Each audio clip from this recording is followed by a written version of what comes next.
Olá, gente, mais uma sexta-feira e com saúde. Hoje estamos aqui com a Janaína.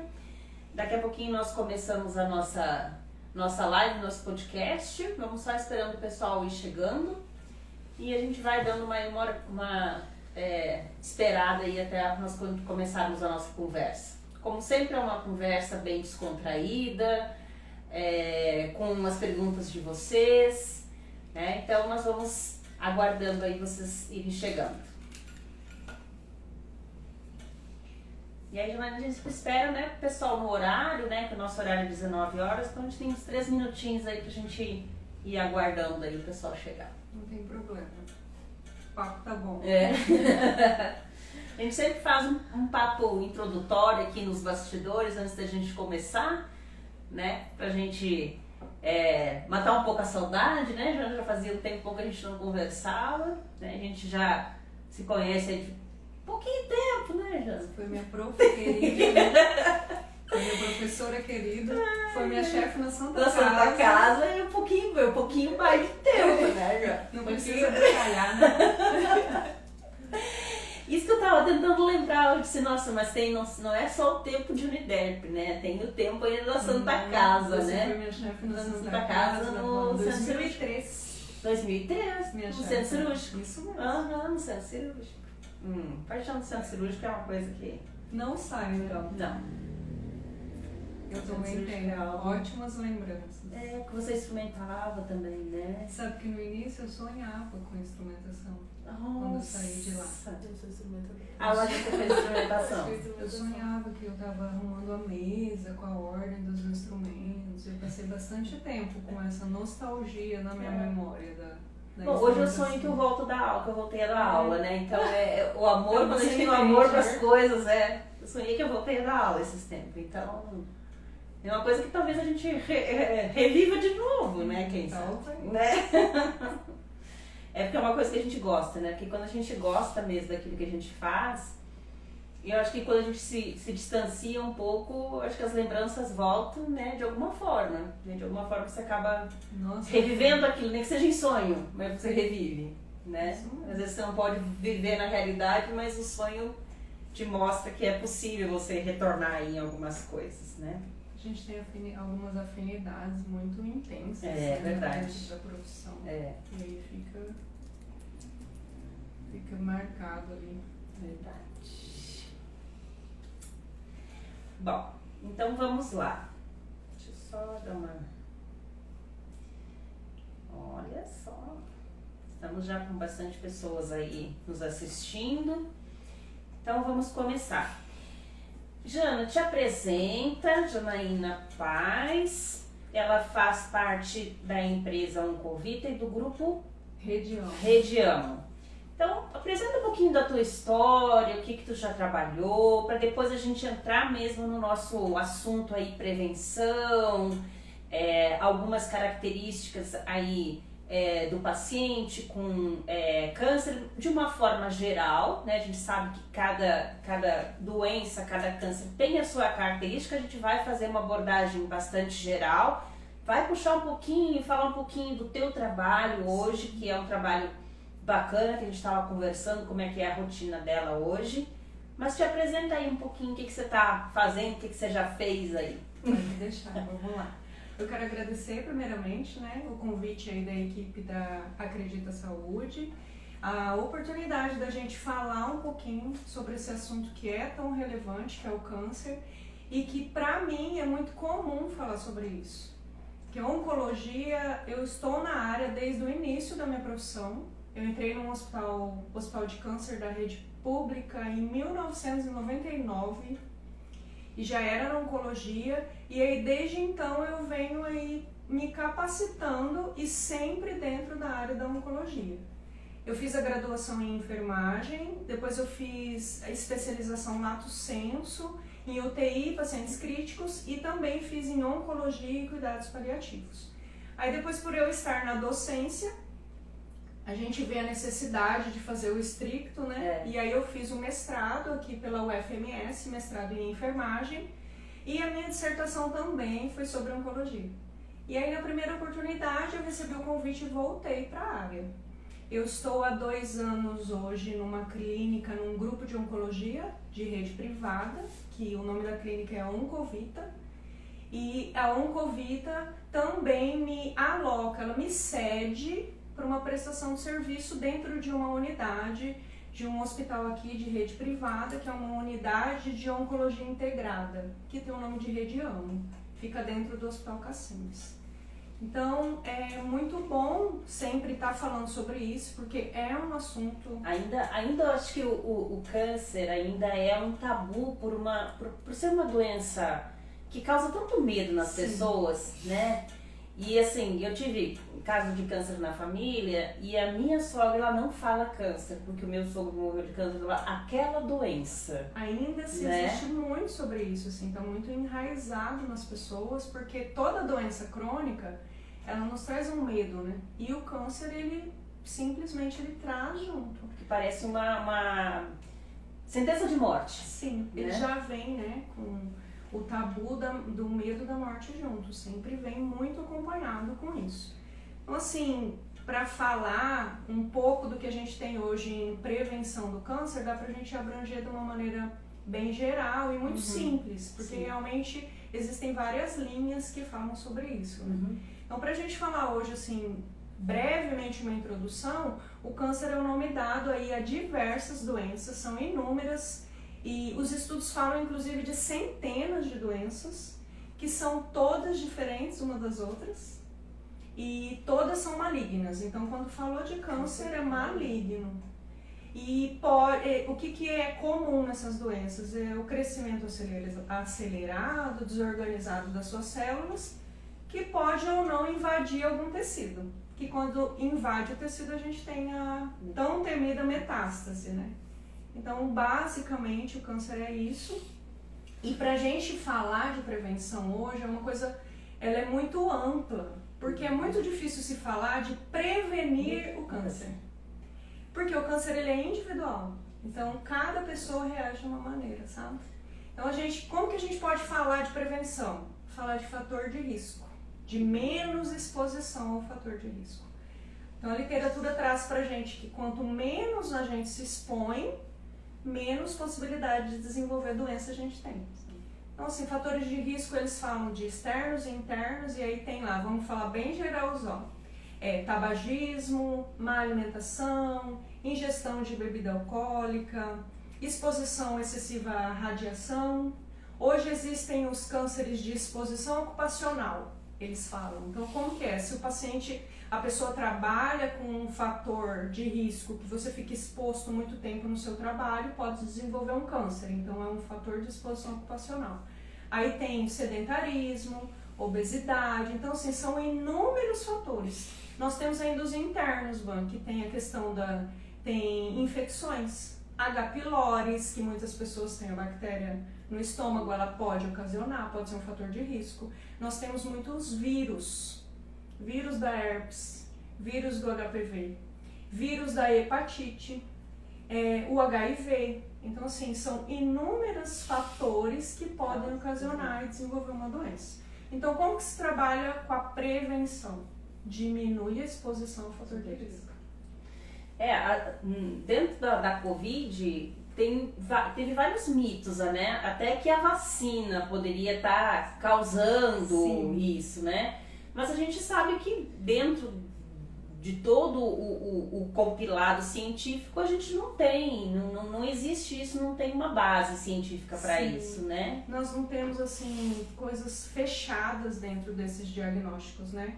Não é uma regra. Então, assim, a gente ouve lá com a experiência com os pacientes, mas eu nunca fumei. Por que eu desenvolvi um câncer de pulmão? Aí nós temos lá uma pessoa, né? Mas eu sempre cuidei da minha alimentação. Por que eu desenvolvi um câncer de estômago? Então, assim, não existe ainda Uma regra. Então, assim, por isso que a gente fala que o câncer ele é muito individual. Ele depende de várias situações para que se desenvolva a doença. E o fator emocional também. E o fator emocional ele está presente aí em todas as nossas doenças, né? Hoje até existe uma linha para psicologia e neurologia que ela abrange muita coisa, assim, porque ela tem uma atuação muito importante no desenvolvimento dessas doenças, né? Ela contribui, é um fator de contribuição, assim, né?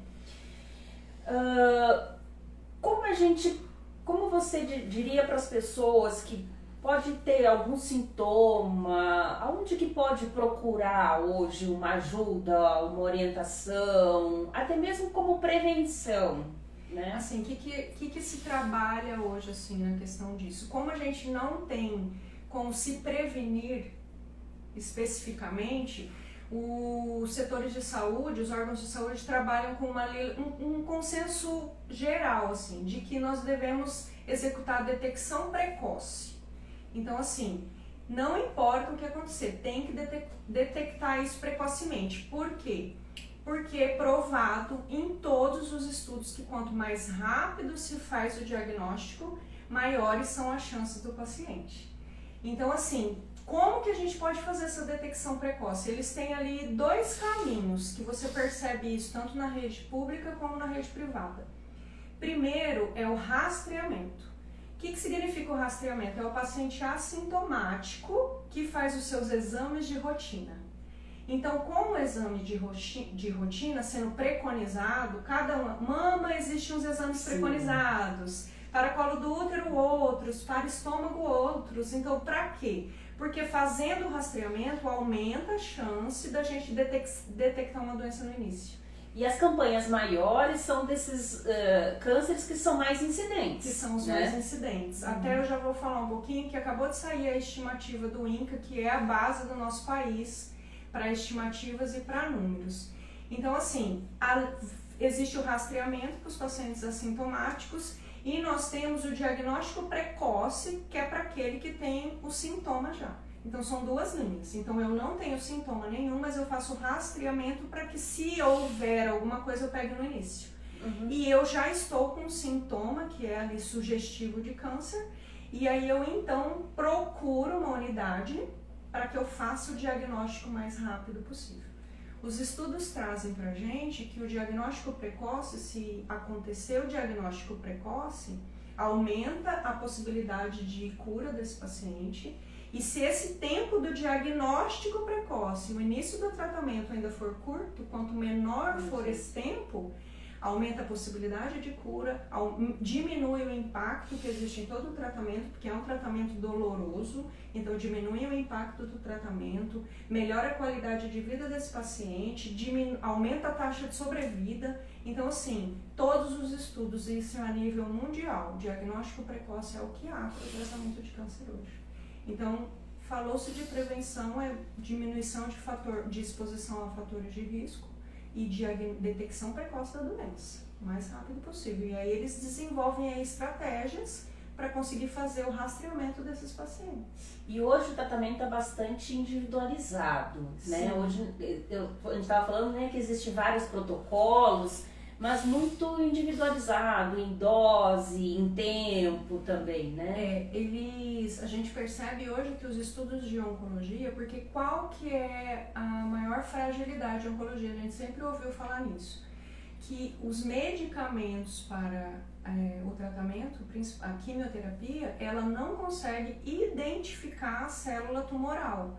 Então, por não conseguir fazer essa seleção, ela acaba atingindo todas as outras células. Então, a gente vê aí um comprometimento geral desse paciente, porque ele fica muito acometido pelo tratamento. Hoje, cada vez mais, existem estudos para tratamentos específicos. São tratamentos individualizados, a gente tem um nome que é a terapia-alvo. Ela consegue atingir a célula oncológica. E isso está cada vez mais possível para os nossos pacientes. Então, sim, os estudos trabalham muito em cima disso e é um ganho para o tratamento do câncer, com certeza.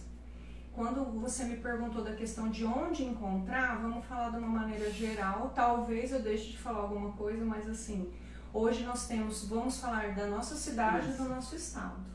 Nós temos, tanto na rede pública como na rede privada, um acompanhamento muito bem feito do paciente oncológico. Então, assim, a cobertura ela é muito grande. Rede SUS da nossa cidade e estado. Nós temos hoje 3 grandes hospitais que fazem tratamento oncológico. Então, nós temos o Hospital de Câncer, nós temos o Hospital Regional, nós temos a Santa Casa, os 3 têm serviço de oncologia. O Hospital de Câncer ele é específico em oncologia. Santa Casa e Regional tem o serviço específico. Nós temos o Hospital do Amor, que é a unidade de Barretos aqui, que faz serviço ambulatorial de rastreamento e tem também ali a questão de pequenos procedimentos. Então, nós temos o Hospital do Amor. Aí, e as unidades básicas de saúde fazem o serviço que é o serviço que a gente fala primário, né? Atenção primária. Então, na atenção primária, com serviço de ambulatório, eles conseguem fazer ali o encaminhamento para a atenção secundária e para a terciária. Então, só na abrangência pública, a gente já tem uma cobertura aí ótima. E aí nós temos ainda os serviços das redes privadas, que todos os hospitais atendem as clínicas de oncologia, e nós temos hoje um serviço que é individual, né, e integral dentro de um hospital privado que atende oncologia única, né? Então lá é unificado. Então nós temos aí, falando da nossa cidade, hoje uma cobertura muito boa em oncologia. E como que é inclusive legal falar, que eu lembrei agora, que nós temos o primeiro serviço de transplante de medula óssea, foi inaugurado ano passado, no fim do ano, que é dentro de um hospital privado, porém tem o convênio que está para ser aprovado já pelo Ministério Público, que vai ter o convênio com a rede pública. Então, nós vamos ter na nossa cidade um grande centro de transplante de medula óssea, que vai atender tanto o público como o privado. Inclusive, já tivemos um transplante, o primeiro transplante já aconteceu e nesse momento tem o segundo paciente internado. O transplante acontece semana que vem. Então, assim, isso é um ganho muito importante para a nossa cidade. E região, né? Sim, a gente não tem nenhuma um próximo aqui, a gente tem o que está mais próximo, ou região sudeste ou região sul. Né, que a gente tem, porque é um tratamento bastante específico, o transplante de medula óssea, né? Inclusive, ele é uma área da oncologia que é muito diferenciada, é muito complexa. Tem muitos pacientes com leucemia? Muitos pacientes com doenças hematopoéticas. Muitas. Lá no teu trabalho, como que você desenvolve o teu trabalho? Como é que está esse campo de oncologia para o enfermeiro hoje? Assim, quando a gente fala da atuação da equipe multiprofissional e interdisciplinar dentro da oncologia, eu posso dizer com bastante propriedade que existe lá dentro lugar para todo mundo. Então, assim, todas as doenças crônicas, elas têm necessidade de ter uma equipe para acompanhar esse paciente. Mas na oncologia é imprescindível que aconteça um acompanhamento geral. Então a gente pode falar assim, enfermeiro, médico, psicólogo, nutricionista, fisioterapeuta, terapeuta ocupacional, o colega farmacêutico clínico, o colega Então assim, quando você fala de oncologia, tem condições e necessidade de ter o acompanhamento de todo mundo. Então, assim, o que nós percebemos dentro do centro de oncologia é que faz de tudo para ter isso para o paciente ter todo esse acompanhamento. Na oncologia hoje, usa-se o termo de linha de cuidado integral. Então, é uma linha de cuidado onde atende esse paciente desde os primeiros sintomas até o segmento ali na manutenção e ele é acompanhado por todos em toda a sua linha de tratamento. Porque é uma linha, fala-se oncologia, parece uma coisa muito simples, né? Mas nós temos oncologia cirúrgica, quimioterapia, radioterapia, transplante de medula óssea. Então, assim, abre-se muito leque. Então, tem uma necessidade muito grande. Então, quando a gente fala como que está hoje, Vanessa, tem campo de trabalho. Tem uma necessidade muito grande de profissionais hoje que desenvolvam esse olhar para a oncologia. Tem campo para todo mundo. Quando fala do colega, vou só falar de nós, a nossa área. Então, assim, o colega enfermeiro tem como ele desenvolver a parte assistencial mesmo, de execução de procedimentos, né, na área cirúrgica, quimioterapia, com infusão de quimioterapia. Nós temos legislação específica para isso, onde é só o profissional enfermeiro que instala, que retira, que faz o manejo, certo? Né? Muito consolidado isso, então tem a parte da assistência, e nós temos a parte administrativa, nós temos a parte do acompanhamento do enfermeiro clínico, que é o enfermeiro que faz todo o acompanhamento ali de como esse paciente está passando pelo período de quimioterapia, com as interações medicamentosas. Nós temos um cuidado muito grande nessa parte. Eu até comentei aqui que dentro da oncologia existe agora uma linha direta de uma especificidade que fizeram pra gente, que chama enfermeiro navegador em oncologia. Nos grandes centros, eles têm uma sigla, eles falam os ENOS, que são os enfermeiros navegadores. Então, é um enfermeiro que foi desenvolvido dentro da oncologia para acompanhar esse paciente desde o começo e para fechar as arestas ali e não deixar que esse paciente se perca. Porque a oncologia é uma área que tem tantas coisas para esse paciente percorrer que ele se perde. Então, precisa ter uma pessoa que seja uma base para ele, entendeu?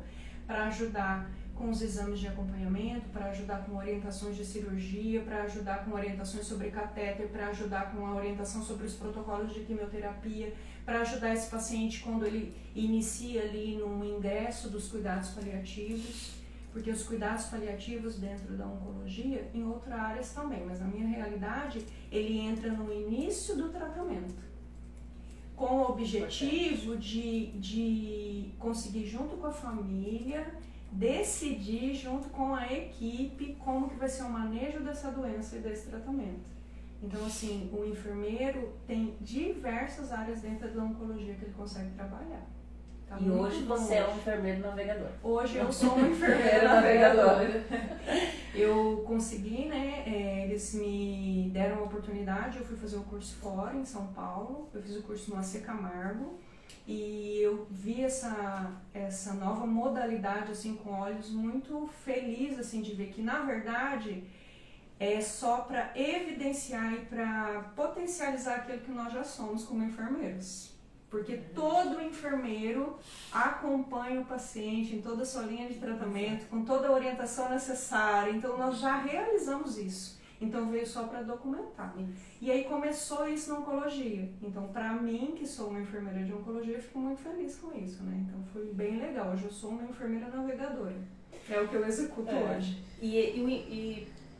Na oncologia é uma especialidade diferenciada. Você tem que ter um olhar para o paciente diferente, né?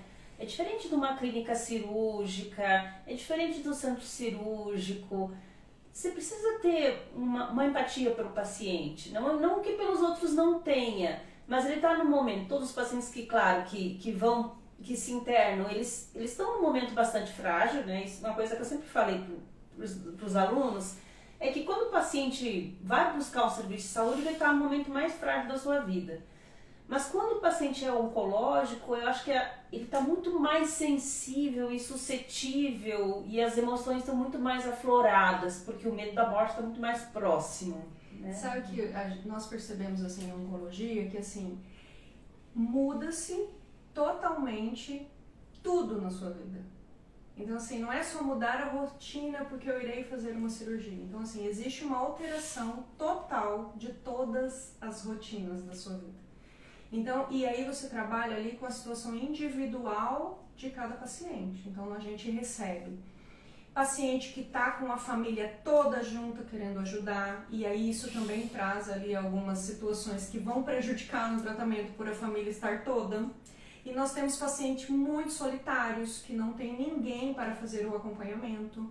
Nós temos pacientes onde eles trazem os problemas sociais para dentro do tratamento, e aí tem que ter todo um manejo da equipe para conseguir também auxiliar esse paciente no manejo social do problema que ele vive. Então, assim, ainda existe a questão de tudo que ele perde com o tratamento. Ele perde a autonomia. Muitos, vamos falar de nós, né? As mulheres perdem a mama, são muitos pacientes estomizados que chegam da noite para o dia e tem que lidar ali com a situação do manejo de uma colostomia.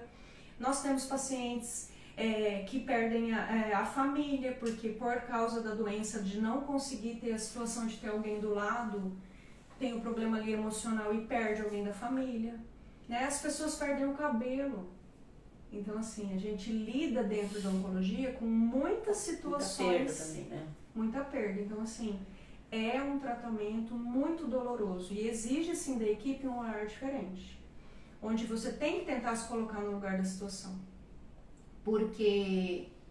E hoje tá mais difícil isso, porque hoje o paciente tem o Google.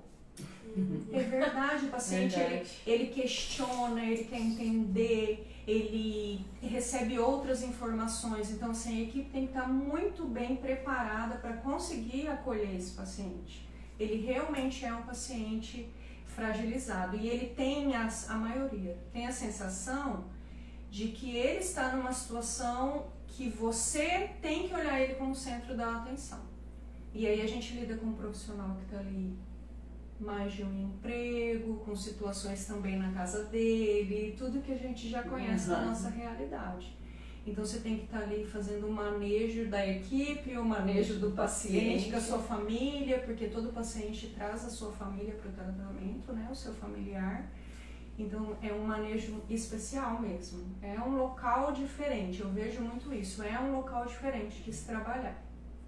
E a família? A gente sabe que às vezes a família ajuda e a família atrapalha. Como que no geral você consegue lidar? Porque como você lida o tempo inteiro com o paciente, como é que você consegue? Porque às vezes o profissional de enfermagem às vezes acha que tem uma dificuldade de a gente lidar com a família, né? Porque a família às vezes mais ajuda que atrapalha, a gente muitas vezes fala, né? Mas eu sempre falei assim, acompanhante é para acompanhar, né? Tá ali, dando apoio, né? A gente sabe que às vezes é importante, mas como que é o teu dia a dia? Olha, assim? na oncologia é perceptível que a família, ela não é só um apoio, ela é necessária, assim. São muitas informações, principalmente dentro de um centro infusional de quimioterapia. Esse paciente, ele tem muitas informações o tempo todo e alterações que ele precisa de alguém para que faça o auxílio dele. Então, assim, dentro da oncologia, eu percebo que a família é essencial. E como a gente traz aí alguns estudos que dizem, né, a família é quem o paciente diz que é, então, necessariamente, não precisa ser o esposo, a esposa, a mãe, a filha, pode ser uma amiga, pode ser um amigo, né? Mas é necessário que tenha alguém ao lado desse paciente. Nós percebemos que o paciente que está solitário é o paciente que tem um enfrentamento menos adequado da doença.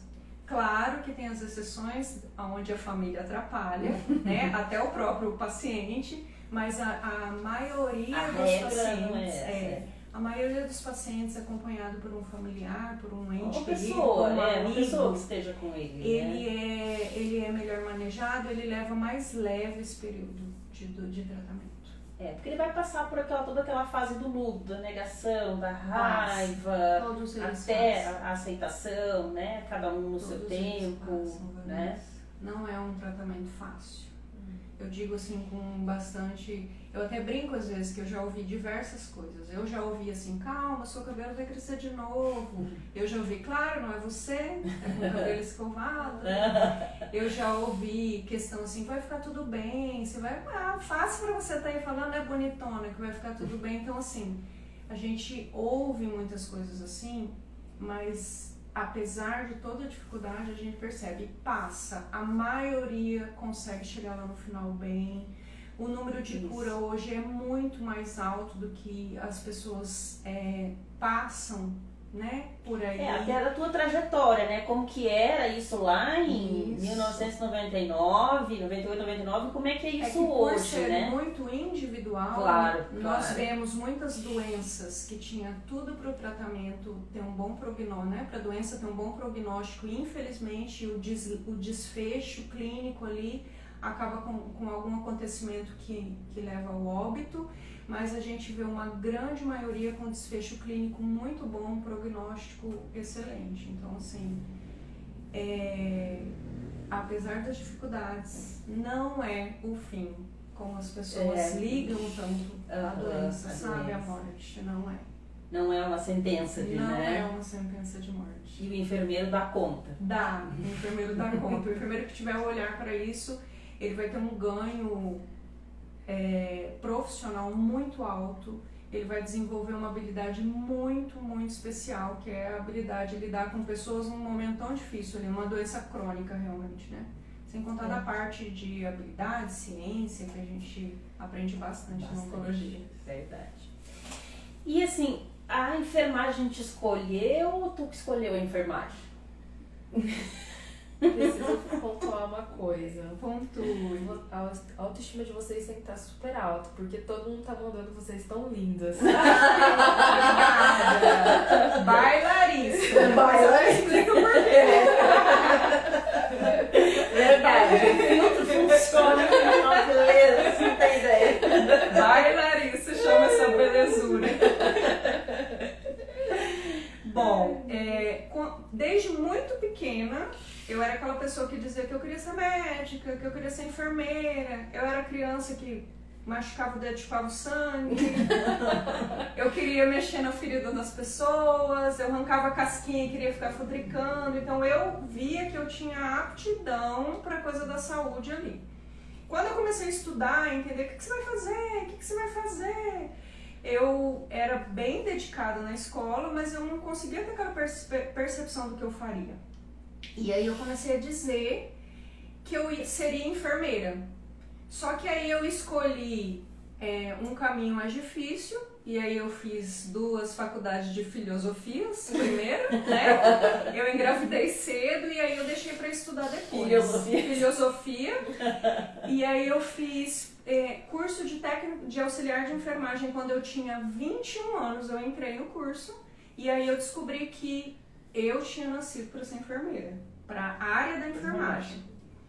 No tempo que eu entrei na enfermagem, em 1998, existia uma enfermeira por hospital, né? Sim. Então, assim, não existia muito a profissão. Naquela época, nós ainda dizíamos enfermeira padrão. Sim. Então, era muito pouco o número de profissionais. E eu admirava a minha colega enfermeira. Eu admirava ela. Em 96, um monte de gente não tinha nascido ainda. Eu nasci em 96. Você nasceu em 96. 96 eu entrei na Santa Casa, me formei em 94. Em 96 eu cheguei em Campo Grande e entrei na Santa Casa. Nós éramos 20 enfermeiras para a Santa Casa inteira. 700 e poucos leitos tinha na época. E nós já estávamos lá, né, dona Janaína? E por que foi legal lembrar disso? Porque quando eu entrei na área, o hospital de câncer, quem tá aqui sabe o tamanho que é aquele hospital? Era uma enfermeira. Imagina. E eu a admirava. Então, assim, eu entrei e pensei. Eu sempre dizia que eu queria ser enfermeira e fazer faculdade, aí eu pulei o processo. Aí eu falei, eu vou fazer faculdade. Então, na primeira oportunidade que eu tive, com os filhos um pouco maiores, eu ingressei na universidade assim que eu consegui. Eu tentei a federal uns 2 anos antes de eu fazer na privada, mas eu não estudava, não fazia as coisas por fazer, então eu não consegui ingressar. Na época era vestibular da Universidade Federal mesmo, uma vez por ano, com questões eliminatórias de somatória. Né? Vocês nem sabem o que é isso. Não. Então, eu acabei não sendo 4 dias de vestibular. 4 dias de vestibular. Então, eu acabei não sendo aprovada. E aí, assim que eu consegui, eu passei em 2 vestibulares, 2 privadas aqui. E aí, escolhi fazer em uma. E aí, depois, fico bem feliz de dizer isso, com bastante trabalho. Mas aí, eu não parei mais. Fui fazendo uma coisa atrás da outra. Depois que a gente gosta de estudar, né? A gente tem uma preguiça nata, né? De falar, nossa, vamos estudar, sala de aula, mas eu não parei mais, eu gosto de estudar. Então, isso é importante para o enfermeiro, né? Acho que os dois se escolheram. Eu sabia que eu queria ser enfermeira e aí ela foi te buscou. E o que você fala para essa galera nova que está entrando aí numa perspectiva de profissional, de enfermagem? Vamos lá. O que vão fazer? O que é bom fazer?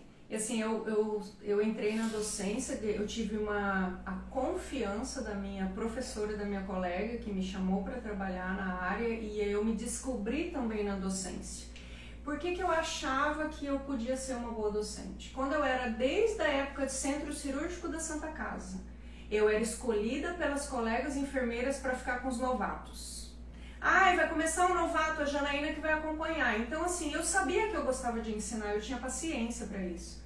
Então, eu sempre disse para todo mundo que está comigo, você tem capacidade, você tem habilidade, você vai ficar melhor do que isso, é só você ter uma certa dedicação para isso. E eu tenho muito isso implantado em mim. Quem foi meu aluno já sabe, quem é meu colega de trabalho sabe, porque eu tenho esse verbetezinho lá, essa conversa lá com eles. Quando tá todo mundo muito alvoroçado com os pacientes, com os familiares, eu sempre digo assim, gente, respira, trata o idoso como se fosse sua mãe, trata o adulto como se fosse você e trata a criança como você gostaria que seu filho fosse tratado. Se coloca no lugar do paciente, pensa nesse momento o impacto que essa doença trouxe para a vida dele e tenta pensar como que você ia reagir. Não justifica o que a pessoa está fazendo, sabe, Vanessa? Uhum. Mas você consegue respirar, amenizar e se colocar no lugar da pessoa. Então, assim, eu trago isso para qualquer profissional de enfermagem. Traga dentro de si que enquanto você puder ser o cuidador de uma pessoa que está sendo doente, você tem que buscar dentro de você uma maneira de você fazer diferença na vida daquela pessoa. Quando eu ganhei meu primeiro filho, eu não era da enfermagem ainda, e eu passei muito mal pós-RAC, muito mal. E não tinha vaga no Centro Cirúrgico da Santa Casa, você sabe como é lá. Eu fiquei numa maca na sala do pós-2, 14 horas. Eu tive excesso de episódios de vômito. Não, as meninas não conseguiam me trocar de tanto que estava lotado. Eu tinha um cabelo bem comprido, ele ficou sujo, eu não me mexia naquela maca 14 horas. Quando eu fui pro quarto, eu ainda fiquei algumas horas lá e eu lembro disso perfeitamente, uma santa. E ela só era uma técnica de enfermagem com paciência, amor e dedicação. Me levantou, cuidou do meu cabelo, me sentou numa cadeira, cuidados básicos. Ela não fez nada de critério, nada de invasivo, cuidados básicos. Eu nunca esqueci aquela pessoa. Então assim, nossa, mas enfermagem não é só amor. Não é mesmo. Inclusive eu não sou dessa vibe que fala que enfermagem é amor. Eu não gosto muito dessa linha. Enfermagem é ciência, habilidade, desenvoltura. Hoje nós temos enfermeiros empreendedores, com bastante prazer em dizer isso. Enfermeiro, tanto a sua equipe, né, os técnicos de enfermagem são nossos braços direitos.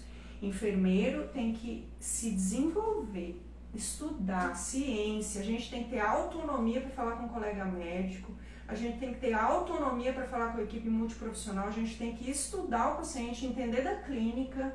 Eu consigo conversar com os meus colegas médicos, que são maravilhosos, humildes e têm o maior prazer em me ensinar. Eu consigo conversar com eles clinicamente muito bem sobre o nosso paciente lá.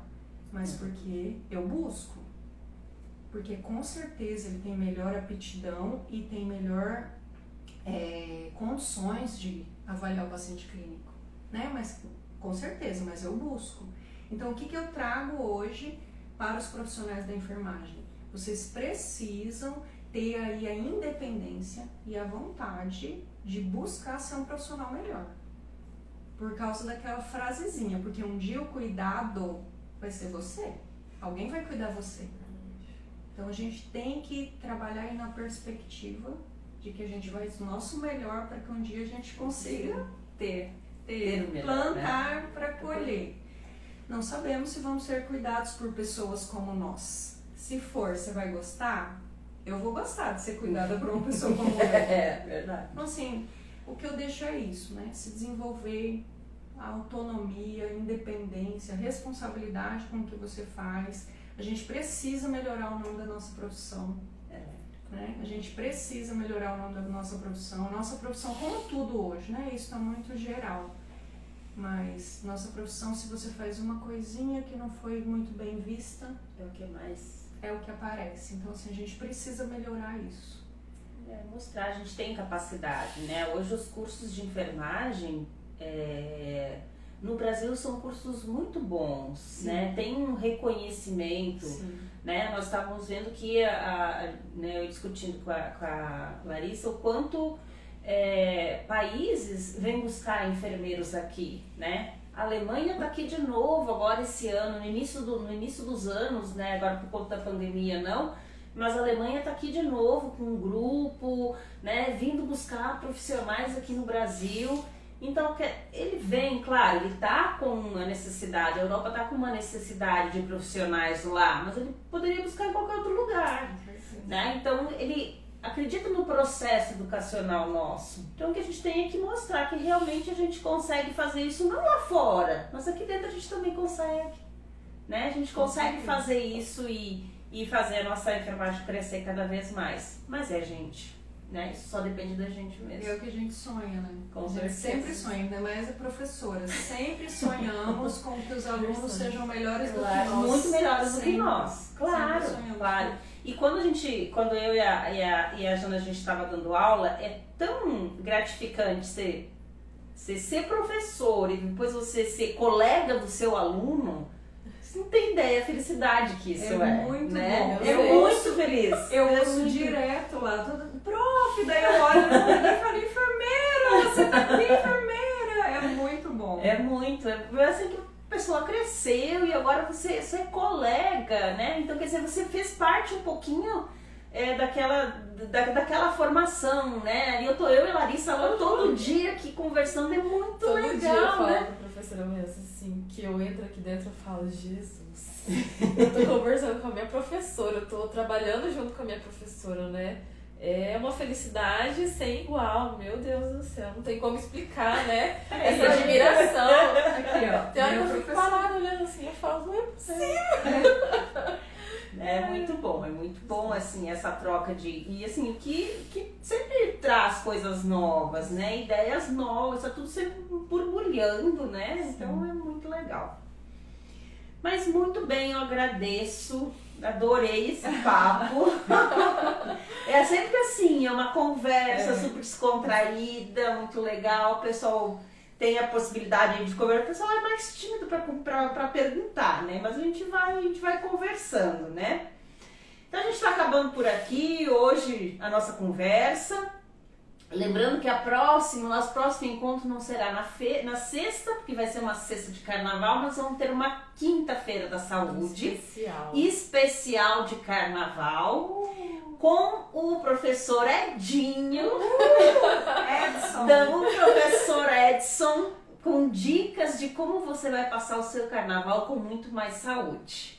Então, na próxima quinta-feira, dia 16, a gente vai estar aqui de novo discutindo qual é a melhor coisa para você passar e como foi a experiência dele nas unidades de saúde, o que chega de paciente, como é que são os pacientes que chegam nas unidades, nos pronto atendimentos, nessa época de carnaval, o que espera o profissional de enfermagem que vai estar de plantão, porque nem todo mundo vai poder pular o carnaval, muitos vão trabalhar. A folia né? acontece em outras unidades. Né? E como é que a gente vai precisar enfrentar? Porque também a gente precisa se cuidar, vai ser um feriado prolongado, a gente também como profissional aí precisa cuidar também da saúde. Então, pessoal, até nosso próximo encontro, dia 16. Um abraço a todos, obrigada.